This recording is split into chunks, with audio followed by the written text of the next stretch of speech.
আসসালামু আলাইকুম প্রিয় দেশবাসী, আশা করি সবাই ভালো আছেন। আওয়ামী লীগ সরকার তাদের পতন হয়েছে 1 মাসের উপরে হয়ে গেল। তো এখন অন্তর্বর্তীকালীন যে সরকার তারা দেশ পরিচালনা করতেছে, তাদের এখন অনেক কিছু নিয়ন্ত্রণে আনতে পারে নাই এবং সব দিক থেকে এখনও তারা স্বয়ংসম্পূর্ণভাবে দেশ পরিচালনা করতে পারতেছে না। কিছু কিছু জায়গায় তাদের ব্যর্থতা রয়েছে, এরকম থাকবেই। যেহেতু একটা দেশে বিশৃঙ্খলা হয়েছিল, আন্দোলন হয়েছিল, সেটা স্বাভাবিক থাকতে পারে। তো এখন এই সরকারের মেন কাজ কি? দেশে যদি ওরকম কোনো কিছু সমস্যা থাকে, সংবিধানের সমস্যা, এগুলো যদি সমাধান করতে পারে, করবে। নিরপেক্ষ নির্বাচন কমিশন গঠন করবে এবং দ্রুতভাবে নির্বাচন দিয়ে তাদেরকে দায়িত্ব শেষ, তারা চলে যাবে। এখন তারা আবার কি করতেছে শুনলাম, গণভবনটাকে জাদুঘর বানাবে। সেটাও ঠিক আছে, জাদুঘর বানাইতেছে। জাদুঘর বানাইলে মানুষের ভাগ্যের বা মানুষের অনেক কল্যাণে আসবে। আপনারা যে জাদুঘর বানাইতেছেন, এই জাদুঘর অন্য সরকার আসলে সেই জাদুঘরটা কি থাকবে গণভবনে? কিংবা আওয়ামী লীগ সরকার আবার যখন আসবে তখন কি সেই জাদুঘর থাকবে? থাকবে না। তো আপনারা করতেছেন, আপনাদের ইচ্ছা, তো করেন। তো গণভবনে কিন্তু অনেক একর জমিন, অনেক জায়গা। যারা এই আন্দোলনে অনেকেই পঙ্গুত্ব বরণ করছে, অনেকেই আপনার মারা গেছে, অনেকেই অসুস্থ আছে, অনেকের আপনার জমি জমা ওই রকম নাই, তাদেরকে পুনর্বাসন করেন, তাদেরকে সেখানে বসবাস উপযোগী করে তোলেন, তাদেরকে ভবন দেন একটা করে, সেটা করেন। সেটা করলে ভালো হয়।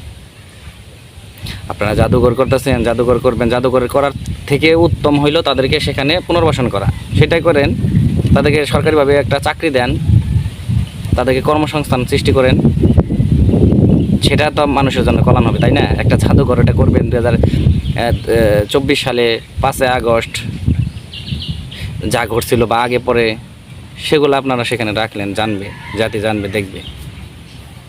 এটা কিন্তু একটা বিপ্লব।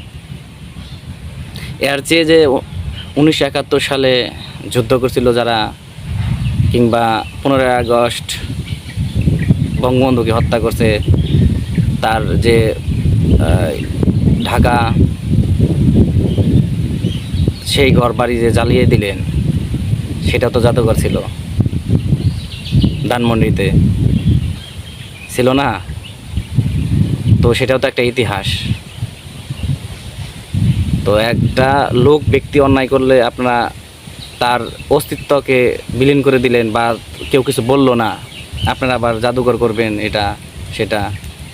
এর চেয়ে দেশের মানুষ কীভাবে ভালো থাকতে পারে সেগুলো কাজ করেন। এই যে এখনও পুলিশ কিন্তু এখন আপনার মানে পরিপূর্ণভাবে ডিউটি করতেছে না, কিংবা কাজে যোগদান করে নাই এখনও, কিংবা যারা করতেছে তারা ভয়ে ভয়ে কাজ করতেছে।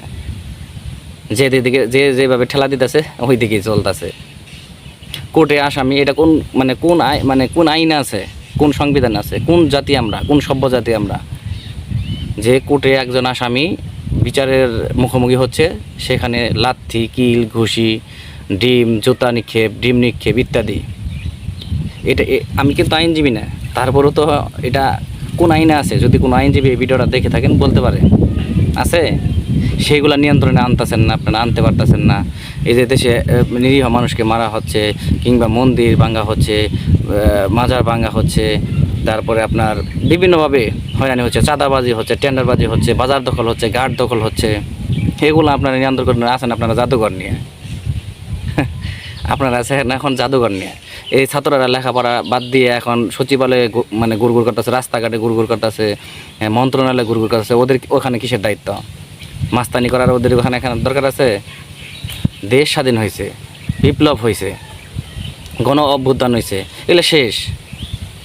এখন পড়ার টেবিলে যাবে ছাত্ররা, তাদেরকে সেই দিকে নেন, তাহলে নয় দেশের জন্য ভালো হবে, কল্যাণ হবে। আপনারা জাদুঘর নিয়ে আছেন, জাদুঘর করেন, পাশাপাশি তাদেরকে পুনর্বাসন করেন।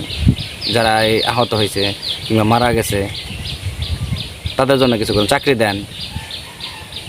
আবার তো আরেক সরকার যখন আসবে ওইটা থাকবে না, এই যে যে ভাঙচুর হবে, এটা কাদের সম্পদ নষ্ট হবে? আপনার, যারা এখন আছেন আপনাদের যারা করবেন তাদের না, এটা জনগণের ব্যাড ট্যাক্সের টাকা, সকল জনগণের ব্যাড ট্যাক্সের টাকা।